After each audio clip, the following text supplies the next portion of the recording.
Hello everyone, आप सभी लोगों का स्वागत है एक नए शॉर्ट कॉन्सेप्ट वीडियो में। आप लोग जानते हैं कि पिछले कुछ वीडियोस में हम लोगों ने रियल एनालिसिस के कुछ बहुत महत्वपूर्ण शॉर्ट कॉन्सेप्ट्स को देखा और देखा सीधा उन्हें अप्लाई करने से कैसे एग्जाम में आए हुए क्वेश्चन बहुत आराम से सोल्व हम लोग कर पाते हैं। वैसे ही हमारे पास लीनियर अलजेब्रा में डायमेंशन को लेकर बहुत बार सवाल देखने को मिलते हैं। तो हमारे पास डायमेंशन निकालने के काफी सारे तरीके हैं। हम लोग देखते हैं कि कैसे हम लोग कम से कम समय में डायमेंशन निकाल पाएंगे। ध्यान से देखना। तो हम लोग शुरुआत करते हैं, बट उससे पहले जैसा कि आप लोग जानते हैं कि रक्षाबंधन का त्योहार है। तो वो लोग जो आने वाले नेट के एग्जाम के लिए प्रिपेयर कर रहे हैं, यानी दिसंबर 2023 के एग्जाम के लिए प्रिपेयर कर रहे हैं, तो आप लोग जानते हैं कि समय समय पर आप लोगों के लिए अलग अलग ऑफर लाए जाते हैं। तो रक्षाबंधन के उपलक्ष्य में भी आप लोगों के लिए एक काफी अच्छा यहाँ पर ऑफर है, जिसके थ्रू आप लोग यहाँ पर ज्वाइन कर सकते हैं, आने वाले आपके एग्जाम की तैयारी की शुरुआत कर सकते हैं। तो जैसा कि आप लोग देख पा रहे हैं कि इस समय जो लोग ज्वाइन करेंगे, तो उनके लिए 60% प्लस 25% ऑफ प्लस साथ में जो पास प्रो है वो आप लोगों को फ्री मिल रहा होगा। जो आपकी फी है वो इस समय होगी 7874। अगर आप लोग वेबसाइट पर जाएंगे, जो लिंक आपको डिस्क्रिप्शन बॉक्स में दिया हुआ है उसके थ्रू जाइए, फिर टेलीग्राम चैनल पर भी आपको वहां पर लिंक अवेलेबल होगा, तो आप उसके थ्रू भी जा सकते हैं, सीधा भी आप सर्च कर सकते हैं। तो वहां पर आप जैसे ही वहां पर जो कोड का अपने पास ऑप्शन होगा, वहां पर पहले से कोड होगा, अगर आप वो अप्लाई करेंगे तो आपको शायद वो ये फीस वहां पर नजर ना आ रही हो। तो आपको वहां पर जो लोग मैथमेटिकल साइंस के स्टूडेंट है, तो उन्हें वहां पर कोड यूज करना है कैपिटल ANKITS। तो आपको वहां पर जो फी है वो डिस्काउंट होने के बाद नजर आ जाएगी, और साथ में वहां पर आप लोग कुछ एक्स्ट्रा बेनिफिट्स भी नजर आ रहे हैं। ठीक है। सो इसके थ्रू आप लोग ज्वाइन कर सकते हैं। जैसे कि मैं कहता हूं, अपनी तैयारी की शुरुआत करने से पहले अपने मन के अंदर बस वो ईमानदारी ले आइएगा कि हाँ, मैंने अब अगर यहाँ पर कुछ इन्वेस्ट किया है, तो मुझे पूरी की पूरी अपनी ईमानदारी से मुझे मेहनत करनी है। ठीक है। उसके बाद ही अपनी जर्नी की शुरुआत कीजिएगा। चलिए, इन्हीं बातों के साथ बढ़ते हैं थोड़ा सा आगे। हमारे पास हम लोग अगर बात करते हैं, मेरे पास डायमेंशन होती क्या है। मुझे उम्मीद है सब लोगों को ये बात पता होगी कि डायमेंशन मेरे पास होती है, अगर एक वेक्टर स्पेस दिया हुआ है, मान लेते हैं फाइनाइट डायमेंशन वेक्टर स्पेस है मेरे पास, तो हमारे पास अगर उसका जो बेसिस है वो एक फाइनाइट सेट होता है, तो हम लोग क्या कह रहे होते हैं, उसमें जो नंबर ऑफ एलिमेंट्स हैं वो मेरे पास डायमेंशन कहला रहा होता है, यानी कार्डिनैलिटी ऑफ बेसिस मेरे पास क्या होती है, डायमेंशन कहलाती है ना। इतनी बात हम लोग जानते हैं।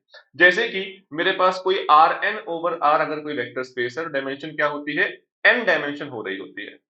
अब यहां पर ध्यान से देखना, W1 W2 W3 तीन सबस्पेस दिए हुए हैं हमारे पास, है ना। हम लोग डायमेंशन के बारे में बात तभी करते हैं अगर मेरे पास एक वेक्टर स्पेस दिया हुआ हो। तो W1 W2 W3 तीनों सबस्पेस दिए हुए हैं। यहां पर अगर किसी ने पूछा कि डायमेंशन ऑफ W1 क्या आएगा, तो दो मेथड है मेरे पास। एक तरीका जो थोड़ा सा लंबा मेथड है, ध्यान से देखना। बच्चे ने क्या किया कि मेरे पास अगर x जीरो वाला केस लेकर चल रहे हैं, तो 0, y, z टाइप के एलिमेंट यहां पर बैठे होंगे, यानी कि मैं इसे लिख सकता हूं कि ये तो मेरे पास अपने पास 0, y, z है, तो y टाइम्स कर लेते हैं कि y टाइम्स मेरे पास 0, 1, 0 प्लस z टाइम्स 0, 0, 1 इस टाइप के लीनियर कॉम्बिनेशन में लिखा जा सकता है। यानी कि W1 का जनरेटिंग सेट क्या मिलता है, set containing two elements 0, 1, 0 and 0, 0, 1। यानी कि मेरे पास लीनियरली इंडिपेंडेंट भी आते हैं, ये भी हमें चेक कर देखना पड़ेगा, और फिर हम लोग इसे कहेंगे लीनियरली इंडिपेंडेंट आते हैं, फिर हम कहेंगे डायमेंशन 2 आते हैं। यानी काफी लंबी चौड़ी प्रोसेस हमारे पास है।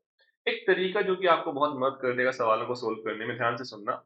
अगर आपके पास दिया हुआ है एक वेक्टर स्पेस V, जिसकी डायमेंशन आप लोगों के पास n है, अगर W1 उसका सबस्पेस है, साथ में यहाँ पर एक्स्ट्रा कंडीशंस दी हुई हैं, तो आपको सिर्फ करना क्या है, अगर डायमेंशन ऑफ W1 निकालने को कहा जा रहा है, तो डायमेंशन ऑफ W1 बनेगी क्या, डायमेंशन ऑफ वेक्टर स्पेस, यानी कि अपने पास यहाँ पर क्या है 3 मेरे पास, अगर कोई n डायमेंशन वेक्टर स्पेस है तो हम लोग n का यूज करेंगे। डायमेंशन ऑफ W1 मेरे पास आएगी 3 माइनस नंबर ऑफ कंडीशंस। एक कंडीशन दी हुई है, सीधा आंसर क्या आ गया 3 माइनस 1 2, और बात खत्म। दूसरा मेरे पास W2 को ध्यान से देखना, x y z belongs to R3 such that x plus y equal to 0। तो मेरे पास डायमेंशन ऑफ W2 क्या आएगी, आप सीधा यहां पर बिना कुछ किए आराम से 3 में से माइनस कर दीजिए नंबर ऑफ कंडीशंस, 1 कंडीशन है मेरे पास, आंसर आ गया 2। थर्ड मेरे पास दिया हुआ है W3, ध्यान से देखना, x0 y0 and x plus y equal to 0। मैंने पूछा कि क्या आती है इसकी डायमेंशन, बच्चे ने तुरंत कहा 3 माइनस 3, मेरे पास डायमेंशन बन गई 0। बट यहां पर डायमेंशन 0 होने का मतलब तो क्या है कि ट्रिवियल सबस्पेस मेरे पास मिल रहा होगा, बट आप लोग देख पा रहे हैं कि 0, 0, 1 क्या इन कंडीशन को सेटिस्फाई करता है? बिल्कुल करता है, यानी ट्रिवियल सबस्पेस नहीं है, यहाँ पर कुछ एक्स्ट्रा एलिमेंट भी आ रहे हैं। तो कहां पर दिक्कत हुई? दिक्कत यहाँ पर हुई, ध्यान से देखना, आप जब अपने पास कंडीशंस को चेक कर रहे थे तो कुछ कंडीशन यहाँ पर मुखौटा ओढ़े बैठी हुई है कि असल में वो कुछ और है, दिखा कुछ और रही है। ध्यान से देखना, अगर x 0 है, y 0 है, तो क्या ऑटोमेटिकली x प्लस वाई 0 बन गया? इसको लिखने का क्या कोई मतलब है? अगर आपने x को 0 ले लिया, y को 0 ले लिया, तो क्या अलग से x प्लस वाई 0 लिखना जरूरी है? बिल्कुल भी नहीं। अगर x 0 है, y 0 है, तो x प्लस वाई खुद ब खुद 0 बन गया। यानी कि जो तीसरी कंडीशन है, ये मेरे पास डिपेंड करती है बाकी दो कंडीशंस पर। बाकी दो का होना इसके होने के अपने पास इक्विवेलेंट ही है, यानी कि एक्चुअल कंडीशंस कितनी आती हैं? एक्चुअल कंडीशंस तो मेरे पास दो ही आती हैं।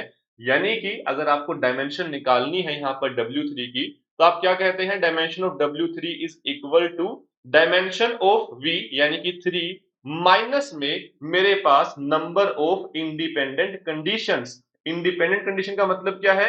कि वो कंडीशन हम लोग वहां से निकाल दे रहे हैं जो बाकी कंडीशंस पर डिपेंड करती है। यानी कि डायमेंशन ऑफ W3 मेरे पास क्या मिलेगी? 3 माइनस 2 मेरे पास, यानी कि ये वन डायमेंशन सबस्पेस बन रहा होगा।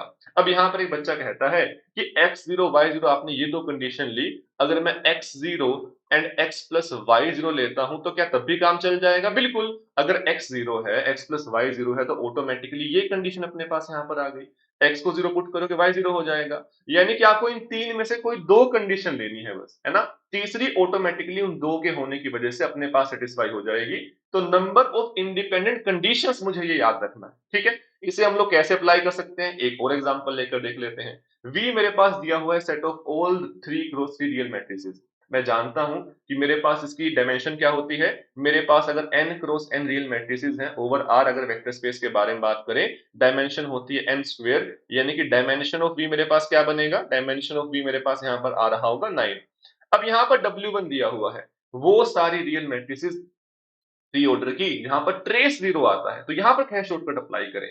ट्रेस 0 आने का मतलब क्या होता है? ट्रेस मेरे पास होती है sum of all principal diagonal elements. यानी कि यहाँ पर ये लिखा हुआ है कि मेरे पास, अगर मैं इसे ध्यान से देखूं, वो सारी की सारी मेरे पास मैट्रिसेस आप यहाँ पर ले रहे हो V की, such that A11 plus A22 plus A33 क्या बन रहा है? 0 बन रहा है। 3 क्रॉस 3 मैट्रिसेस हैं, तो मेरे पास क्या है? डायगोनल पर बैठे होंगे तीन एलिमेंट्स, उन तीनों का सम 0 होना चाहिए। यानी कि मेरे पास एक कंडीशन दी हुई है। टोटल अपने पास डायमेंशन कितनी? डायमेंशन ऑफ V मेरे पास 9 आती है, तो डायमेंशन ऑफ W1 क्या मिलेगी? वो मुझे मिलेगी 9 minus number of independent condition. अब एक ही कंडीशन है तो 9 माइनस 1 यानी कि 8 मेरे पास आंसर आ जाएगा। देख पा रहे हो, सीधा जवाब आ रहे हैं। सिमिलरली W2, वो सारी मैट्रिसेस लेनी है जहां पर A11 यानी पहली टर्म, पहली रो, पहले कॉलम में जो बैठी हुई अपने पास A11 है वो 0 हो। टोटल मेरे पास अपने पास कितने एलिमेंट्स होते हैं? 9। उनमें से मेरे पास एक पर कंडीशन है कि वो पहले से 0 फिक्स कर दिया गया है, यानी कि डायमेंशन ऑफ W2 क्या मिलेगी?